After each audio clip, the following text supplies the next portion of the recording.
Assalamualaikum warahmatullahi wabarakatuh. Halo semuanya. Perkenalkan, nama saya Winnie Wahyuni dari kelas 2D PGMI YIN Pontianak. Baik, di sini saya akan bahas topik terkait mata kuliah Filsafat Pendidikan Islam yang diampu oleh Bapak Imam Agung Prakoso Sarjana Syariah Magister Hukum. Baiklah, di sini kita akan membahas tentang permasalahan pendidikan. Permasalahan pendidikan di berbagai negara, termasuk Indonesia, sangat beragam dan kompleks. Jika kita berbicara terkait permasalahan, pasti ada juga dong cara untuk penyelesaiannya. Baik, di sini saya akan menjelaskan atau memaparkan permasalahan utama dan penyelesaiannya atau penanggulangannya dalam lingkup pendidikan. Yang pertama, ada kurangnya akses pendidikan yang merata.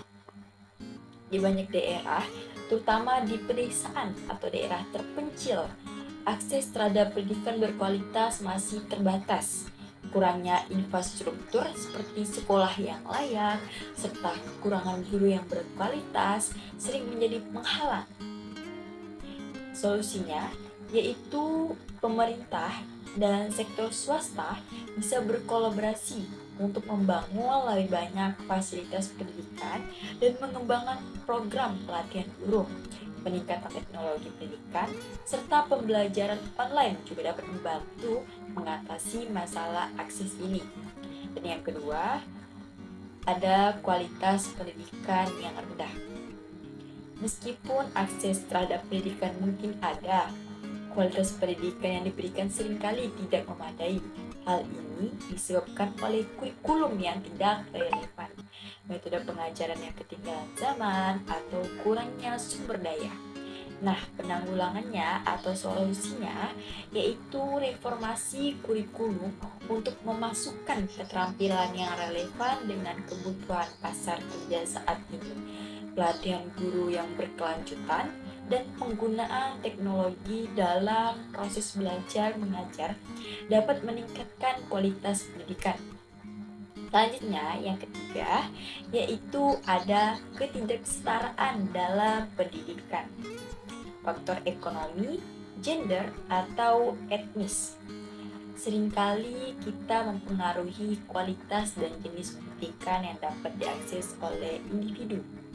Nah, penanggulangannya yaitu pemberian beasiswa atau bantuan keuangan untuk keluarga yang berpenghasilan rendah, program afirmasi untuk kelompok minoritas dan terpinggirkan, dan kebijakan yang mendukung kesetaraan gender dalam pendidikan dapat mengurangi ketidaksetaraan ini. Dan selanjutnya, nomor 4, yaitu pengangguran di kalangan lulusan. Banyak lulusan yang kesulitan mendapatkan pekerjaan, seringkali karena kurangnya keterampilan yang dibutuhkan oleh pasar kerja. Penanggulangannya yaitu memperkuat hubungan antara institusi pendidikan dengan sektor industri untuk memastikan bahwa pendidikan yang diberikan sesuai dengan kebutuhan industri saat ini. Ini termasuk seperti magang, pelatihan kerja, dan konseling karir. Dan yang kelima, yaitu pendidikan non formal dan keaksaraan. Masih banyak orang dewasa yang buta huruf atau yang tidak memiliki pendidikan formal yang cukup. Penanggulangan atau solusinya yaitu pengembangan program pendidikan non formal yang berfokus pada keaksaraan dewasa dan keterampilan kehidupan bisa membantu mengatasi masalah ini. Program semacam ini juga bisa memanfaatkan media lokal dan teknologi mobile untuk mencapai kelompok sasaran yang lebih luas.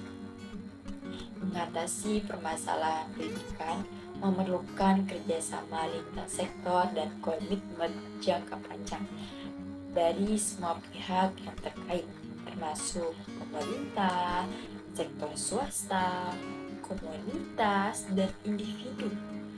Pendidikan yang berkualitas adalah kunci untuk pembangunan berkelanjutan dan peningkatan kualitas hidup yang lebih baik bagi semua orang. Selanjutnya, Jika topik kita adalah pendidikan, maka akan tersambung ke dalam kurikulum. Ya, kurikulum pembelajaran atau pendidikan. Di sini saya juga akan membahas terkait pengembangan kurikulum. Pengembangan kurikulum sangat penting karena itu menentukan apa yang diajarkan kepada siswa, bagaimana itu diajarkan, dan bagaimana kemajuan mereka diukur.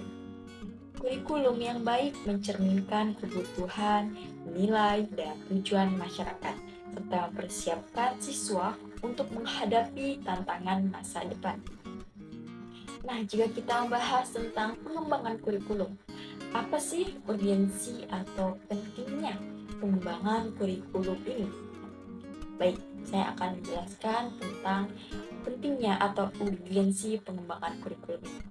Pengembangan kurikulum penting karena yang pertama, ada relevansi, yaitu memastikan materi pembelajaran relevan dengan kebutuhan masyarakat dan dunia kerja saat ini. Dan yang kedua, ada keterampilan, yaitu mengintegrasikan keterampilan yang dibutuhkan di era digital dan global seperti pemecahan masalah, kritis berpikir, dan kolaborasi. Dan yang ketiga, ada keanekaragaman, yaitu mengakomodasikan keberagaman siswa termasuk gaya belajar, latar belakang budaya, dan kebutuhan khusus. Dan selanjutnya yang keempat yaitu inovasi. Inovasi ini adalah mendorong inovasi dalam metode pengajaran dan pembelajaran untuk memaksimalkan hasil belajar. Dan yang selanjutnya nomor 5 yaitu evaluasi. Evaluasi ini adalah memungkinkan penilaian yang tepat dan terukur terhadap kemajuan siswa untuk mendukung perkembangan berkelanjutan.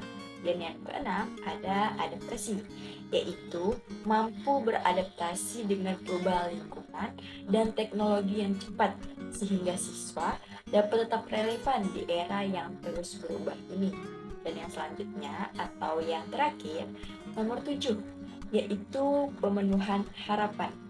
Pemenuhan harapan ini yaitu memenuhi harapan dan aspirasi masyarakat terhadap pendidikan sebagai sarana pembangunan individu dan masyarakat yang lebih baik. Baik, mungkin hanya itu yang dapat saya sampaikan terkait materi filsafat pendidikan Islam yang kita bahas saat ini, yaitu permasalahan pendidikan serta penanggulangannya dan urgensi pengembangan kurikulum. Baik, kurang dan lebihnya saya mohon maaf sebesar-besarnya.